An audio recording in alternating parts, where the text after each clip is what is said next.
최륜화 원작 아드키먼 시즌 1 윤슬여왕 일부. 아득히 먼 옛날 세상은 둘로 나뉘어 있었다.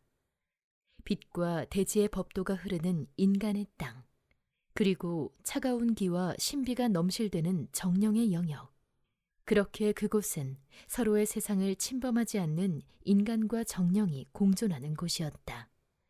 그런 그곳에 공주 윤슬이 있었다. 그녀를 본 누구라도 신이 정성스레 빚어낸 결정체라 말할 만큼 아름다운 미모를 지녔던 윤슬공주는 아버지 미르왕이 이복 형제들의 동리로부터 숨겨둔 가장 소중하고도 귀한 보물이었다. 궁궐 속 미로 같은 숲에 꽁꽁 숨겨두고 있었으나 그 빛나는 아름다움은 무엇으로도 감출 수가 없었다. 숲속 미로 속에 갇힌 듯 살아가는 공주를 위해 바닷물을 담아 미르왕이 만들어준 호수를 윤슬공주는 너무나 좋아했다. 이 호수는 윤슬공주에겐 한 가닥 숨통 같은 곳이었다. 어제도 오늘도 윤슬공주는 호수에서 똑같은 하루를 보내고 있었다. 물고기를 만지고 수영도 하고 작은 배도 타며 그렇게 그 아이가 오기 전까진 구름 한 점 없는 하늘에서 내리쬐는 햇볕이 호수 위를 비춰 금가루를 뿌린 듯 반짝이던 어느 날, 양손 가득 물고기를 담아 콧노래를 부르고 있던 윤슬공주에게 느껴진 낯선 시선. 공주는 급히 물고기를 호수에 담그고 시선이 느껴지는 곳으로 고개를 돌렸다. 몇 번의 두리번 끝에 마주친 시선. 그곳엔 반짝이는 잔물결 사이로 조심스레 고개를 내민 소년이 공주를 보고 있었다. 서로를 탐색하듯 잠깐의 정적이 흐르고 천천히 윤슬공주를 향해 다가오는 소녀는 젖은 이끼만큼이나 짙은 녹색 눈동자를 가진 물의 정령 요비였다. 윤슬공주는 마치 무엇인가에 홀린 듯 그 요비를 하염없이 쳐다보았다. 요비의 크고 짙은 녹색 눈동자에 빠진 듯한 윤슬공주는 갑자기 심장이 고동치기 시작했다. 그것은 사랑인 동시에 비극의 시작이었다. 그곳에서 정령과 인간의 결합은 절대 금기였고 그것을 어긴 윤슬공주는 왕의 자리를 노리는 자들에게 제거하기 쉬운 표적이 될 뿐이었다. 영원할 것만 같았던 이 둘의 순수한 사랑은 오래가지 못했다. 비밀스러운 만남이 길어지면서 결국 미르왕의 귀에 들어가게 되었고 동시에 미르왕의 이복 형제들도 알게 되었다. 미르왕은 일이 더 커지기 전에 서둘러 명령을 내렸다. 당장 수문을 열어 호수의 물을 다 빼라. 미르왕의 명령에 신하들은 바다로 이어진 수문에 그물을 걸고 가두어 두었던 호수의 물이 바다로 나가도록 수문을 활짝 열었다. 그러자 갇혀있던 바닷물이 무서운 속도로 바다로 빠져나가기 시작했다. 한참을 그렇게 바닷물이 나가자 조금씩 바닥이 보이기 시작하며 호수 한가운데 웅크리고 앉아있는 요비의 모습이 서서히 드러나기 시작했다. 미르왕은 다시 신하들에게 명령했다. 당장 저것을 호수에서 꺼내라. 신하들은 미르왕의 명령이 끝남과 동시에 호수 안으로 첨벙첨벙 뛰어들어가 겁에 질려있는 요비의 양쪽 팔을 거칠게 들어올려 호수 밖으로 끌고 나와 미르왕 앞에 내동댕이 쳤다. 난생 처음 보는 요비의 모습은 마치 물고기를 닮아 너무나 낯설고 징그러웠다. 아니, 어쩌면 신비롭다는 표현이 더 잘 어울리는 모습이었다. 미역처럼 길고 굵은 검은 머리카락, 온몸을 덮은 반짝이는 비늘, 목에서 엉덩이까지 이어진 투명한 지느러미, 그리고 물갈퀴가 달린 가늘고 긴 손가락 발가락을 본 이들은 라는 탄성과 혐오가 섞인 비명을 지르며 미간을 찌푸렸다. 이런 요비의 모습을 미간에 선명한 두 줄이 생길 만큼 찡그린 얼굴로 한참이나 바라보던 미르왕은 끓어오르는 화를 큰 한숨으로 누르고 차분한 목소리로 명령했다. 저것을 당장 햇볕 아래 세워 저것의 비늘이 다 말라 떨어질 때까지 그대로 두라. 그 누구도 가까이 가선 안 된다. 만약 가까이 가는 자가 있다면 저것과 같이 말려 죽이겠노라. 금기를 깨고 인간 세상으로 넘어온 벌인 듯 그날따라 햇볕은 유난히도 뜨거웠다. 물밖 세상으로 나온 요비는 숨쉬기가 점점 힘들어지고 온몸에 비늘이 마르면서 작은 바람에도 우수수 떨어지기 시작했다.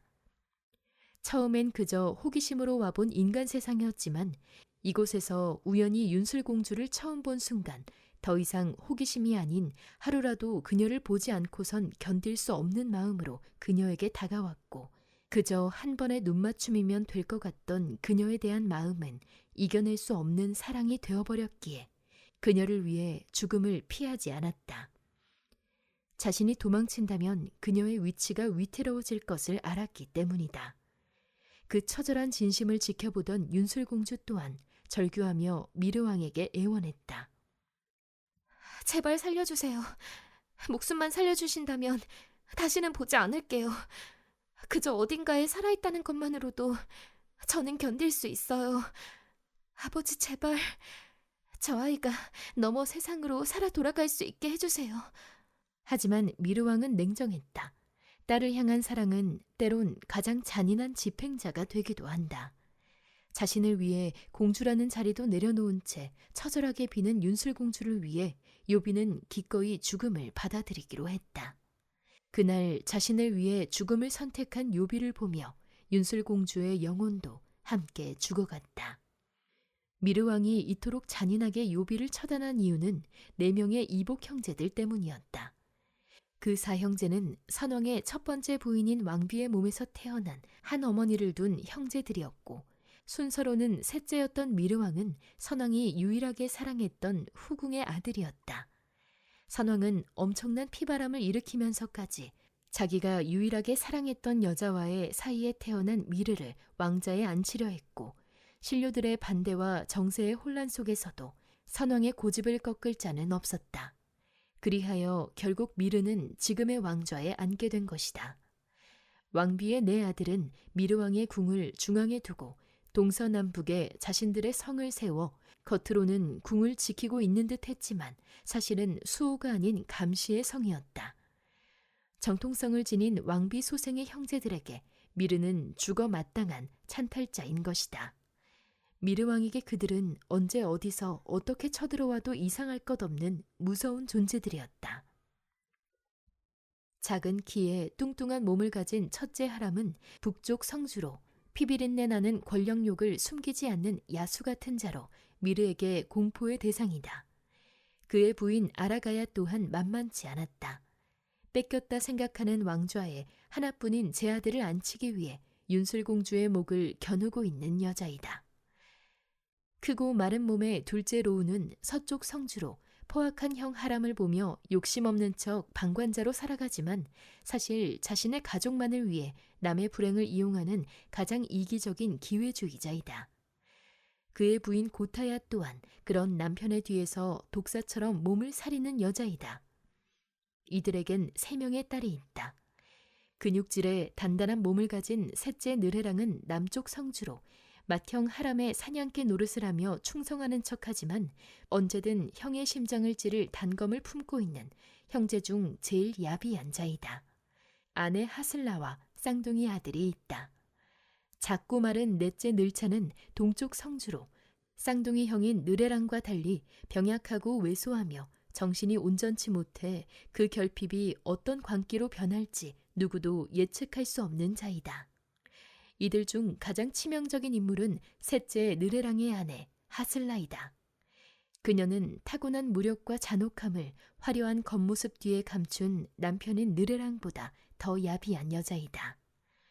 윤슬공주에게도 유일한 안식처는 있었다. 젖동무이자 자매 같은 존재 시녀 초아, 그리고 윤슬공주를 제 자식보다 더 귀하게 키워낸 유모. 이 둘은 윤술공주를 낳았지만 젖이 나오지 않던 모아 왕비를 대신해 운명처럼 왕비와 같은 날 딸을 낳은 여인이 공주의 전유모가 되어 갓 낳은 딸을 데리고 궁으로 들어온 후 지금껏 유모와 시녀로 윤술공주 옆에 그림자처럼 함께하고 있었다. 모아 왕비는 유모가 데리고 온 딸아이에게 초아라는 예쁜 이름을 직접 지어주며 이 둘을 무척이나 아꼈다.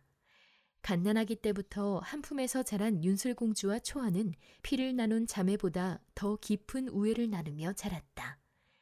초아는 때와 장소를 가리지 않고 할 말은 하는 아주 솔직한 성격의 소유자로 공주의 그림자를 자처하며 언제나 곁을 지켰고 우직한 성정으로 오직 윤슬공주만을 자신의 온 세상으로 여겼다. 유모 또한 분수를 지킬 줄 아는 지혜로운 여인이었기에 공주를 진심으로 아끼는 딸 초아를 늘 대견해했다. 두 모녀는 자신들을 가족처럼 아껴주는 공주에게 충성을 다하였다. 요비를 떠나보낸 후 죽음 같은 슬픔을 견뎌낼 수 있었던 것도 이런 유모와 초아의 헌신적인 보살핌 덕분이었다. 한편 남쪽 성에 있는 셋째 하슬라는 이 소중한 인연을 끊어버리기로 결심한다. 어느 날 갑자기 윤슬공주는 하슬라의 초대를 받게 되었다. 하슬라의 음흉함을 알기에 윤슬공주는 주저했으나 거절하는 것 또한 화근이 될까 두려워 결국은 유모와 초아를 데리고 남쪽 성으로 향했다. 바다를 등지고 웅장하게 솟아오른 남쪽 성은 눈이 부실 만큼 크고 화려했다. 특히 해가 수평선 너머로 저물 때 성벽을 물들이는 낙조와 반짝이는 잔물결은 보는 이의 숨을 먹게 할 정도로 아름다웠다. 성은 여전히 아름다웠지만 공주의 마음 한구석에는 불길한 예감이 스쳤다. 곁을 따르던 초아 역시 무거운 표정으로 공주에게 조심스레 물었다. 마마, 무슨 바람이 불어 마마를 초대했을까요? 별일은 아니겠죠? 글쎄, 그 사람 속을 내가 어찌 알겠느냐. 가보면 알게 되겠지. 멀리서 하슬라가 환한 웃음을 지으며 빠른 걸음으로 윤슬공주에게 다가왔다. 공주 어서 와. 몇 번이나 초대하려 했는데 내가 워낙 바빠서 말이야. 이곳은 내 손길이 닿지 않으면 돌아가질 않거든. 밑에 것들은 돼지처럼 먹고 잘 줄만 알지 일일이 시키지 않으면 손가락 하나 까딱가 안 하니 원. 참. 자신의 말이 많았음을 깨달았는지 잠시 멈칫하던 하슬라가 다시 화색을 띠며 말을 이었다. 안 오면 어쩌나 걱정했는데 이렇게 와주니 고맙구나. 공주가 오니 갑자기 성안이 환해지는 것 같네. 과한 웃음과 몸짓으로 말하는 하슬라에게 윤슬공주가 말했다. 초대해 주셔서 감사합니다. 당연히 와야죠. 이곳은 언제 봐도 참으로 아름답습니다. 그래? 칭찬으로 들어도 되겠지? 그럼요, 진심입니다. 그래. 어서 들어가자. 오늘 너에게 보여줄 것이 너무 많단다. 산의 진미와 술도 가득 준비해두라 했다. 공주의 손을 낚아채듯 잡고 당기는 하슬라와 함께 윤슬공주는 고문과도 같은 하루를 보내고 자고 가라는 권유를 뿌리친 채 늦은 밤 서둘러 돌아왔다. 다음 날 남쪽 성은 발칵 뒤집혔다. 찢어질 듯한 하슬라의 고함 소리가 온 성을 울렸다.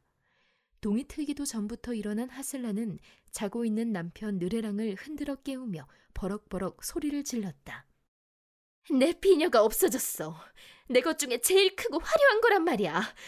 분명 어제 다녀간 그 두 년이 가져갔을 거야. 빨리빨리 그 두 년을 데리고 오라고 해. 당장 내 앞에 그 두 년을 데리고 오라고. 빨리! 자다 이런 봉병이 없다는 얼굴로 멍하니 앉아 아내 하슬라를 쳐다보던 느레랑은 갑자기 한쪽 입꼬리를 살짝 올리며 신하에게 명령했다. 당장 궁으로 가. 어제 그 두 년을 데리고 와라. 미르에게 날릴 필요 없다. 사랑스러운 내 아내 비녀를 훔친 도둑년들을 내가 벌 준다니까. 그러면서 하슬라의 왼쪽 엉덩이를 쓰다듬자 하슬라는 느레랑의 볼을 만지며 의미심장한 표정으로 말했다. 당신은 최고의 남편이야. 그리고 둘은 미친 듯이 웃었다. 곧이어 하슬라는 첫째 아라가야와 둘째 고타야에게 큰 잔치가 벌어질 것이니 꼭 와달라는 초대장을 신하와 함께 보냈다. 궁에 도착한 느레랑의 신하들은 쳐들어가듯 윤술공주의 궁으로 가 아침을 준비하는 유모와 초아를 끌고 나와 자신들이 타고 온 말 등에 짐짝을 올리듯 거칠게 태우고 남쪽으로 달렸다. 갑자기 손쓸 틈도 없이 벌어진 일은 유모와 초아가 납치된 후에나 윤슬공주에게 알려졌고 공주는 미르왕에게 달려갔다. 한편 하슬라가 있는 남쪽 성은 이미 잔치가 시작되고 있었다. 여기저기 악사들이 악기를 들고 연주할 준비를 하고 상다리가 휘어질 듯 상위에는 음식과 술들이 올려지고 있었다. 마지막으로 무대 위에 고문 기구들이 자리를 잡자 드디어 하슬라가 첫째 아라가야와 둘째 고타야를 데리고 나타났다. 세 여인은 자리를 잡고 앉아 술과 음식을 먹기 시작했다. 흥에 겨워 술잔을 들며 하슬라가 말했다. 형님들, 요즘 윤슬 보셨어요? 애가 갈수록 더 예뻐져. 어제는 나도 모르게 그 애를 만질 뻔했다니까. 어쩌면 그렇게 안 예쁜 구석이 없는지. 그런데 말이에요. 어떻게 볼품없는 모아 왕비한테서 윤슬이 태어났을까? 아무리 미르왕이 미남자라 해도 엄마를 하나도 안 닮은 게 참 이상하지 않아요? 그러자 둘째 고타야가 코끝을 찡긋거리며 맞장구를 쳤다. 그러게나 말이야. 나도 그게 참 의문이야. 우리 애들은 클수록 나를 닮아가는데 혹시 밖에서 몰래 나 데려온 애 아니야? 하슬라 역시 희죽이며 말했다. 에이, 설마. 그때 잠자코 듣고 있던 첫째 아라가야가 말했다. 만약 그랬다면 우리가 가만히 있겠어. 하지만 내가 보기에도 모아 왕비와 윤술은 확실히 안 닮긴 했어. 세 여인은 윤슬의 출생을 안주삼아 시간 가는 줄 모르고 조롱 섞인 대화를 이어갔다. 취기가 오르자 하슬라가 말했다. 형님들, 이렇게 즐거운 잔치상에 음식과 음악만 있으니 어딘가 허전하시죠? 그러자 첫째 아라가야가 말했다. 그러게. 그런데 처음부터 궁금했는데 무대 가운데 저것들은 다 뭐야? 둘째 고타야도 물었다. 나도 궁금했어. 형님들 궁금하셨죠? 오늘 제가 형님들을 위해 특별히 준비한 광대 둘을 보여드릴게요. 오늘의 광대를 데리고 와라. 그러자 신하들이 유모와 초아를 양쪽으로 들어올리듯 데리고 무대 가운데로 와 내동댕이 쳤다. 그 둘을 빤히 쳐다보던 첫째 아라가야는 들고 있던 술잔을 손에서 놓치고 둘째 고타야는 넘기던 술이 목구멍에 걸렸는지 콜록거리며 갑자기 기침을 해대기 시작했다. 아니, 저것들은 윤술 시녀 아니야? 저것들이 왜 여기 있어? 첫째 아라가야가 눈을 동그랗게 뜨고 물었다. 그러자 둘째 고타야도 한 손으로 목을 잡으며 말했다. 미르왕도 알아? 저 두 년이 여기 있는 거? 그러자 하슬라가 술을 한 모금 넘기더니 입가에 미소를 지으며 답했다. 왕이 알든 모르든 그게 중요한 게 아니라 오늘 우리가 보게 될 저 광대 노름이 시작이라는 거죠. 앞으로 형님들이 봐야 할 것들이 너무 많아요. 마음 단단히 먹으세요. 오늘부터 윤슬 그의 눈에 눈물 마를 날이 없을 거니까. 하슬라의 답에 아라가야는 표정이 굳었다. 적이 궁에만 있는 것이 아니라는 것을 느끼는 순간이었다. 아라가야의 표정을 읽은 고타야가 술잔을 들며 말했다. 자, 어찌된 일인지는 천천히 듣고 광대 노름이나 보죠. 그러자 하슬라가 신하들에게 명령했다. 저것 둘을 죽지 않을 만큼만 쳐라. 그리고 악사들은 소리를 높이고. 매질이 시작되었고 음악 소리는 유모와 초아의 비명소리를 덮었다. 궁에선 유모와 초아가 왕의 허락 없이 납치된 것에 그야말로 아수라장이 되어 있었다. 미르왕과 윤슬공주는 결백을 확신했지만 그들을 빼내올 마땅한 방도가 없었다. 지푸라기라도 잡는 심정으로 유모와 초아의 방을 샅샅이 뒤졌으나 비녀는 당연히 나오지 않았다. 하슬라에게 당신의 착각이 아니냐고 묻고 싶었지만 기다렸다는 듯 이를 크게 버릴 것이 뻔했다. 지금으로서는 이 상황을 어떻게든 빨리 매듭짓는 것 외에는 다른 대안이 없었다. 아니요, 아버지, 유모와 초아가 그럴 리 없다는 걸 아시잖아요. 아버지도 그들을 잘 아시잖아요. 딸을 바라보는 미르왕의 눈동자엔 깊은 슬픔과 안타까움이 서려 있었다. 그래, 안다. 하지만 아가, 때로는 진실이 거짓보다 더 잔인할 때가 있단다. 지금 내가 해줄 수 있는 최선은 저들의 고통을 빨리 끝내주는 것뿐이구나. 미르왕의 말에 윤슬공주는 깨달았다. 왜 유모와 초아가 저토록 참혹한 고문을 당해야 하는지, 그 모든 화살이 결국 자신을 향하고 있다는 사실을. 저 때문인가요? 모든 게 다 저 때문에 벌어지는 일인가요? 내 자리가 이토록 저주스러운 것이었나요?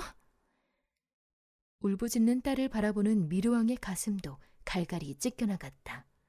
미르왕이 신하에게 명했다. 남쪽 성으로 갈 준비를 하라. 내가 직접 가겠다. 한편 유모와 초아는 반죽음이 된 상태로 매질을 견디고 있었다. 채찍이 살점에 닿을 때마다 피부가 벌어지고 붉은 피가 배어나왔다. 어느덧 술에 취해 몸조차 제대로 가누지 못하게 된 하슬라가 비틀거리며 술잔을 들어 유모와 초아를 가리켰다. 뭐야? 니년들 아직도 입을 떼지 않은 것이냐? 지금이라도 너희가 훔쳤다고 말하면 목숨만은 살려주마. 하지만 끝까지 거부한다면 어미년이 보는 앞에서 딸년부터 아주 고통스럽게 죽여주지. 어떠냐? 그래도 비녀를 훔치지 않았다고 발뺌할 테냐? 어서 말해. 니년 둘이 훔쳤다고 말하란 말이다. 아라가야와 고타야도 하슬라의 입모양을 흉내내며 입안에 든 음식물이 흘러나오는 줄도 모른 채 소름 돋는 웃음소리를 내뱉었다. 그 순간 거의 실신지경에 이르렀던 초아가 힘겹게 입술을 달싹였다. 예, 저희가... 그 모습을 본 유모가 혼신의 힘을 다해 고개를 흔들며 딸의 입을 막았다. 그러나 곧 두 모녀는 또 정신을 잃고 고꾸라졌다. 이를 본 하슬라가 싸늘하게 명령했다. 처년들을 당장 깨워라. 신하들이 차가운 물을 끼얹어 그 둘을 강제로 깨우자 다시금 지옥 같은 고문이 이어졌다. 다음 날 동이트기도 전 미르왕은 급히 신하들을 대동하고 남쪽 성으로 향했다. 미르왕은 하슬라를 만나기 전 유모와 초아를 먼저 찾았다. 왕이 본 이들의 모습은 정말 처참했다. 고문장 안에는 코를 찌르는 피비린내가 진동을 하고 있었다. 이들의 갈라진 살점 사이로 피와 진물이 뒤섞여 흘러나오고 손톱과 발톱 밑에는 날카로운 나뭇가지가 박혀 있었다. 잘려나간 양쪽 귀에서 흘러내린 피는 매질로 검푸른색이 된 몸을 붉게 물들이고 있었다. 신음하는 유모 가까이 다가간 미르왕은 큰 한숨과 함께 작은 목소리로 말했다. 난 자네의 충성심을 아네. 그리고 저들이 원하는 것이 무엇인지도. 지금 이 순간 진실은 중요하지 않다는 것을 미르왕과 유모는 안다. 하슬라의 목적은 윤슬공주의 영혼을 산산조각 내는 것. 미르왕은 유모의 귀에 대고 세상에서 제일 슬프고도 잔인한 제안을 했다. 우리의 자식들을 살리세. 나는 내 딸을, 자네는 자네 딸을. 유모는 풍선처럼 부풀어 오른 얼굴로 미소 지었다. 유모에게 초아는 가난으로 새아이를 먼저 보내고 남은 세상에 단 하나뿐인 소중한 딸이었다. 어린 공주에게 먼저 젖을 물리느라 딸 초아를 굶기고 울려야 했던 비정한 어미였다. 불덩이처럼 열이 나고 아파도 공주에게 병이 옮을까 마음 편히 안아주지도 못했던 애처로운 딸이었다. 그러나 생의 마지막 순간만큼은 오직 딸만을 위한 어미가 되어주고 싶었다. 그래서 유모는 모든 죄를 뒤집어 쓰기로 했다. 미르왕은 곧이어 하슬라에게로 갔다. 승전보를 기다리는 장수처럼 오만한 자세로 왕을 기다리는 하슬라를 보며 살려달라는 애원 대신 유모의 목숨을 대가로 초아를 구해내는 거래를 제안했다. 유모가 자백했습니다. 한순간 욕심으로 비녀를 훔쳤다 합니다. 그리곤 그날 밤 두려움에 바다에 던졌다 하니 그 비녀를 찾을 순 없을 거고 유모의 죽음으로 비녀를 대신하는 것으로 합시다. 그리고 딸 초아는 아무것도 모른다고 하니 살려주시오. 미르왕의 서슬퍼런 눈길 앞에서도 표정 하나 변하지 않던 하슬라는 상황이 흥미롭다는 듯 왼쪽 입꼬리를 살짝 끌어올리며 대답했다. 왕의 말을 따르는 것이 신화된 도리겠지요. 저와 느르랑은 왕의 뜻에 따를 것입니다. 단, 저 또한 뒷말이 나오는 것은 원치 않으니 처형의 순간에 제 사람 하나를 참관인으로 보내도록 하지요. 하슬라의 말이 끝나자 미르왕은 뒤도 돌아보지 않고 하슬라를 스쳐 지나갔다. 그런 왕을 보며 뒤돌아서는 하슬라의 높게 따아올린 머리 위엔 유모가 훔쳐갔다던 크고 화려한 비녀가 버젓이 꽂혀 있었다. 미르왕은 유모와 초아를 데리고 궁으로 돌아왔다. 그리고 신하에게 처연한 목소리로 명했다. 고통 없이 유모를 보내주라. 한편 유모와 초아가 돌아왔다는 소식을 전해 들은 윤슬공주는 목 놓아 유모를 부르며 유모의 방으로 단숨에 달려갔다. 하지만 방 안은 정막만이 가득했다. 유모 어디 있어? 초아야, 초아는 어디 있느냐? 그러자 시녀 하나가 다가와 말했다. 유모와 초아는 처형장에...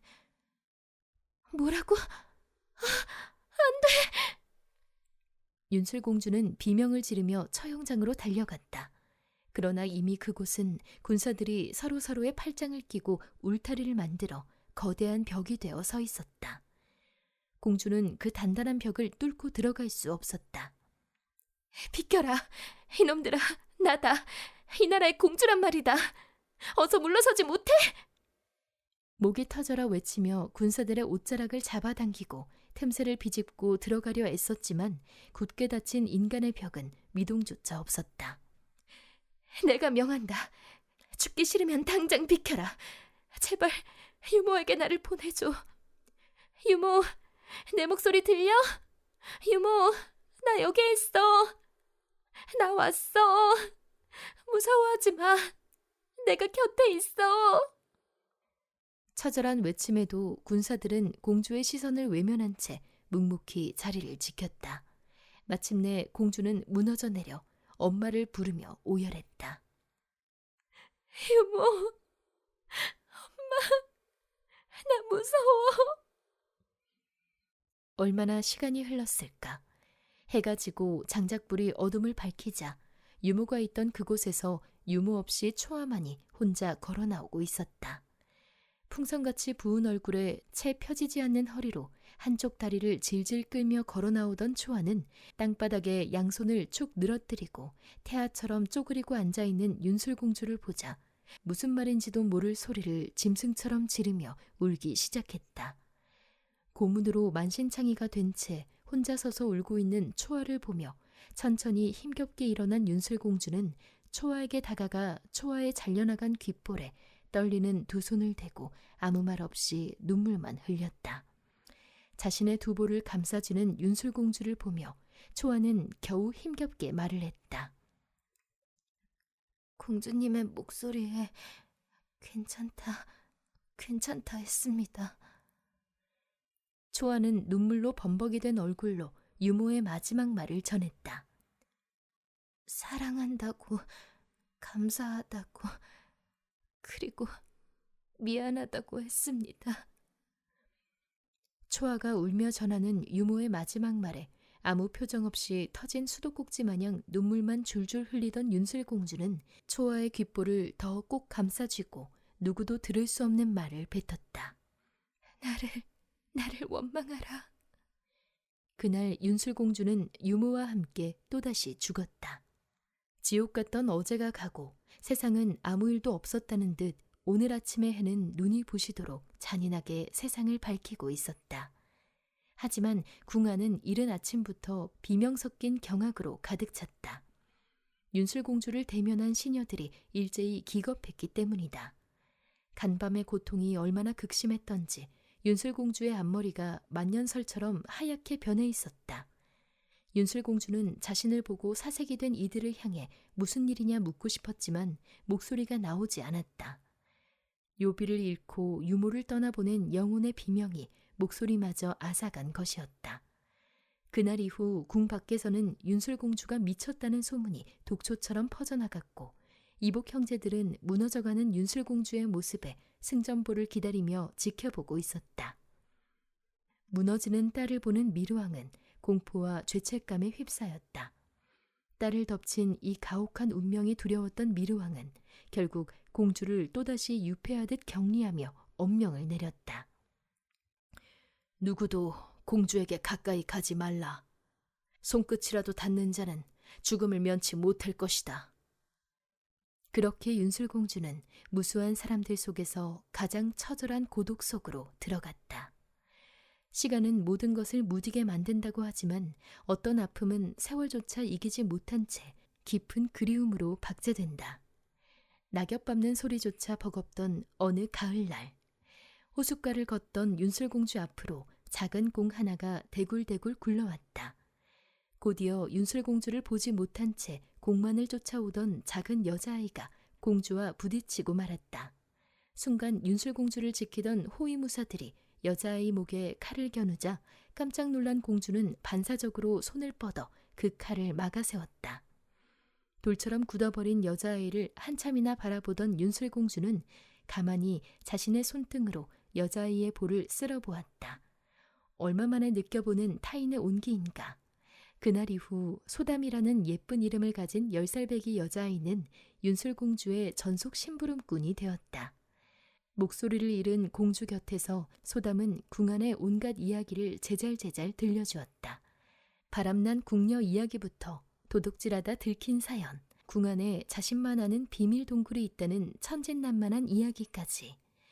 소담은 굶어 죽어가는 병든 어머니와 두 동생을 먹여 살리기 위해 궁에 들어왔고, 아버지는 친척의 빚을 대신 갚지 못해 옥에 갇혀 있다는 자신의 아픈 사연도 털어놓았다. 윤슬공주는 소담이 제잘거릴 때마다 말없이 웃으며 아이의 귓볼을 만져주곤 했다. 그러던 어느 날 윤슬공주는 초아에게 소담의 아버지를 찾으라 명했다. 소담의 가족들이 다시 모여 궁 밖에서 평범하게 살 수 있도록 도와주고 싶었던 것이다. 다행히 초아의 노력 끝에 소담의 부모와 동생들이 모두 살아있음을 확인했고 이들이 함께 떠날 준비도 마쳤다. 소담이 궁을 떠나기로 한 날, 윤슬공주는 소담에게 마지막 심부름을 시켰다. 품속에 간직하고 있던 작은 칼을 꺼내 소담에게 건네며 칼날을 날카롭게 갈아오라고 명했다.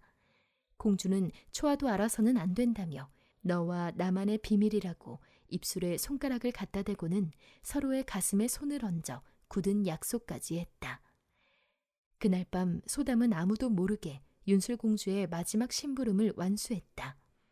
어둠이 걷히고 새벽빛이 스며들 즈음 초아는 곤히 잠든 소담을 조심스레 깨워 공주와 자신만이 아는 비밀 쪽문으로 안내했다. 그 문을 나서 조금 걸어가자 그곳에는 소담을 간절히 기다리는 부모와 형제들이 서 있었다. 소담을 보내고 돌아온 초아가 소담 일행이 무사히 궁을 빠져나갔다는 소식을 전하자 윤슬공주는 고개를 끄덕이며 그 어느 때보다 환하고 밝은 미소를 지어 보였다. 공주는 이제 모두 물러가 쉬라며 손짓했다. 오랜만에 보는 윤슬공주의 밝은 표정에 초아 역시 안도하며 환하게 웃어 보였다. 마마, 오늘 밤은 부디 편히 주무셔요. 소담이 가족들과 무사히 떠났으니 기분 좋게 눈을 붙이셔요. 은덩이도 넉넉히 챙겨주었으니 어디서든 굶지는 않을 거예요. 다 마마 덕분이니 오늘 밤은 꼭 좋은 꿈 꾸셔요.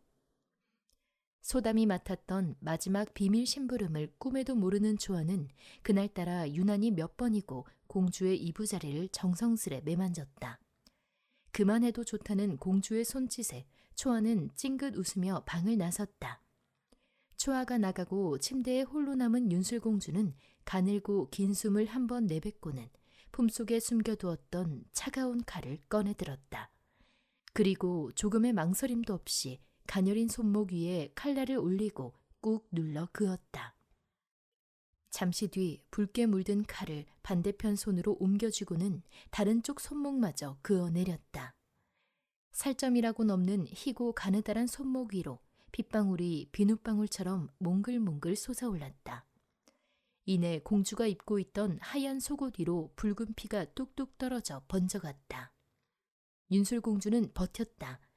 이대로 의식을 잃을 때까지 버텨야만 했다.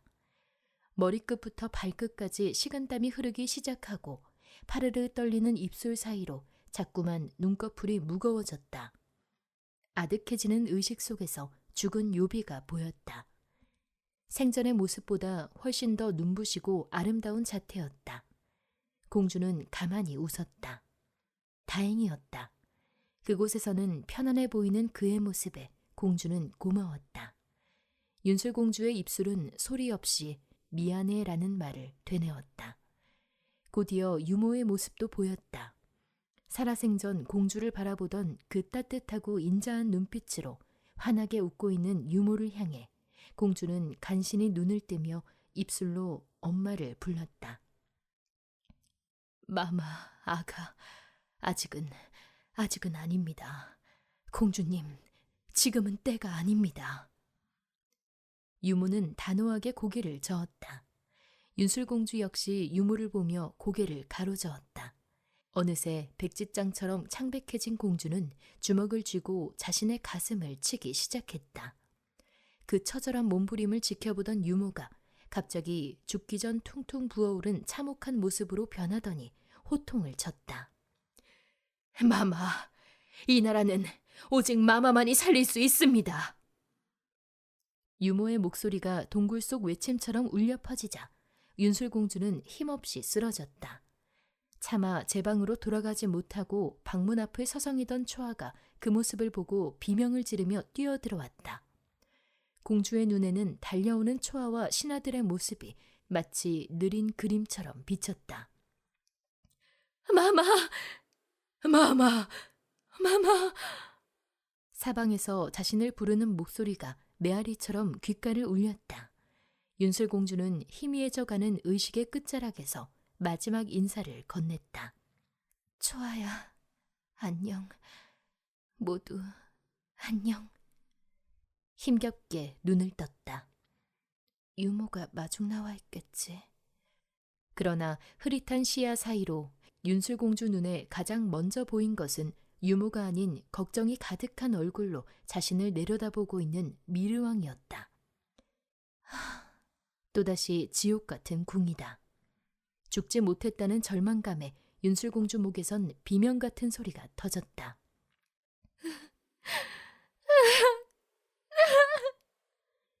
윤술공주의 비명소리에 크게 놀란 미르왕은 기쁨과 걱정이 공존하는 얼굴로 공주의 비명보다 더 크게 호통을 쳤다. 그만해라. 이 궁에서 아프니가 너 하나뿐인 줄 아느냐? 미르왕은 마침내 딸에게 그동안 숨겨왔던 이야기를 해줄 때가 되었다고 생각했다. 아가, 미르왕은 윤술공주의 눈길을 피하며 말했다. 지금의 모아 왕비는 너를 낳지 않았다. 너를 낳은 이는... 미르왕은 말을 쉽게 잊지 못했다. 몇 번이나 침을 삼키고 숨을 뱉은 후 어렵게 말을 이었다.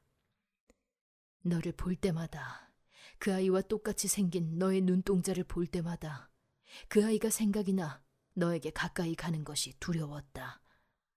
그 아이가 살아서 날 원망하는 것만 같아 미안하고 너를 보면 그 아이가 너무 그리워서 지금도 내 마음속엔 오직... 그 아이라니, 어머니가 나를 낳지 않았다니. 윤술공주는 아버지의 모든 말들을 이해할 수 없었다. 답답한 궁을 몰래 빠져나가 혼자 거리를 돌아다니던 청년 미르왕자. 그때 우연히 만난 천민 소녀. 그 소녀를 보자마자 사랑에 빠져버린 미르왕자는 왕자리가 싫다며 그 소녀와 함께하겠다고 궁을 도망 나왔고, 선왕은 달래도 보고 혼을 내도 말을 듣지 않는 미르왕자 몰래 소녀를 납치했다. 그러나 이미 소녀는 아이를 가져 배가 조금 부른 상태였고, 미르왕자의 아이를 가진 소녀를 차마 죽일 수 없었던 선왕은 소녀가 아이를 낳기를 기다렸다. 그리고 공주가 태어나자 바로 그 소녀를 죽였던 것이다. 그리고 자신의 신복이었던 너무나 충직한 궁녀에게 갓 태어난 공주를 맡기며 지금부터 이 아이의 어미는 너다라고 명하고 미르왕자와 그 궁녀를 결혼시켜 이복 형제로부터 미르 왕자를 지켰던 것이다. 그렇게 왕비가 된 궁녀는 스스로 자궁을 도려내듯 상처내어 오직 윤술공주만을 사랑으로 키워왔다. 누구도 친딸이 아님을 의심하지 않을 정도로. 산다는 것은 버티는 것이다. 내가 지켜야 하는 것. 그것을 지키기 위해 버티는 것이 내가 살아있다는 증거인 것이다. 나는 나에게 소중한 것을 가볍게 여기는 이들로부터 그것을 지켜내기 위해 이 자리에 있다. 너가 옳다고 생각하는 길을 묵묵히 걸어가라. 그 길이 곧 백성들의 길이 될 것이다. 백성들의 길을 만드는 자, 그것이 왕이다. 윤술은 태어나서 처음으로 아버지의 눈물을 보았다. 그때 윤술공주가 깨어났다는 소식을 들은 모아왕비가 허겁지겁 공주에게로 뛰어왔다. 아가 정신이 드느냐? 괜찮은 게냐? 모아왕비는 놀란 얼굴로 윤술공주의 몸 구석구석을 살피고 또 살폈다. 그런 모아왕비의 얼굴을 가만히 어루만지며 윤술공주는 작은 목소리로 말했다. 고맙습니다. 그리고 미안합니다. 윤술공주의 목소리를 들은 모아왕비는 깜짝 놀라며 왈칵 울음을 터뜨렸다. 그래, 됐다. 이거면 됐다. 살았으니 이것으로 충분하다. 그렇게 윤술공주는 아버지의 말처럼 오늘도 무겁게 내리누르는 삶의 무게를 그저 묵묵히 버티고 있다. 수차례 계절의 옷이 바뀌는 동안에도 윤술공주는 호수처럼 정지된 하루를 묵묵히 버텨내고 있었다. 그러던 어느 날 아침, 언제나 그림자처럼 곁을 지키던 초아의 모습이 보이지 않았다. 윤술공주는 시녀들에게 초아의 행방을 물었다. 초아는 어디 갔느냐? 아침부터 보이지 않는구나. 그러자 시녀 하나가 조심스레 대답했다. 예, 마마 초아가 오늘 몸이 좋지 않다며 마마께 오늘 하루만 쉴 수 있도록 허락을 구했습니다. 어디가 그리 많이 아픈 것이냐? 아닙니다. 그저 하루 푹 쉬고 나면 괜찮아질 것이라 하였습니다. 대답을 들은 윤술공주의 얼굴이 어두워졌다. 오늘은... 작년 이날에도 초아는 아프다는 핑계로 하루 종일 종적을 감추었다. 윤술공주는 서둘러 자리에서 일어나 궁 이곳저곳을 뒤지며 초아를 찾아 나섰다. 그러나 반나절이 다 가도록 궁 안을 헤맸으나 초아는 어디에도 없었다. 지친 몸으로 호숫가를 지나던 윤술공주는 코끝을 스치는 매캐한 냄새를 맡았다. 이게 무슨 냄새지? 무언가 타는 냄새가 나지 않느냐? 뒤따르던 시녀가 코를 킁킁거리더니 고개를 가로저으며 말했다. 마마, 저희는 아무런 냄새가 나지 않사옵니다. 이상하구나. 분명 무언가 타는 냄새가 나는데.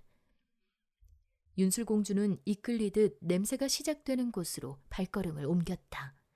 그곳에는 어릴 적부터 매일 드나들던 호숫가였음에도 한 번도 본 적 없는 초라하고 작은 움막 하나가 숨어 있었다. 공주는 숨을 죽인 채 움막 앞으로 천천히 다가갔다. 그리고 살며시 문을 밀어 움막 안을 들여다본 순간 윤술공주의 눈시울이 붉어지더니 굵은 눈물방울이 뚝뚝 볼을 타고 흘러내렸다. 그 비좁고 어두운 움막 안에는 초아가 작은 몸을 아기처럼 웅크린 채 앉아 있었다.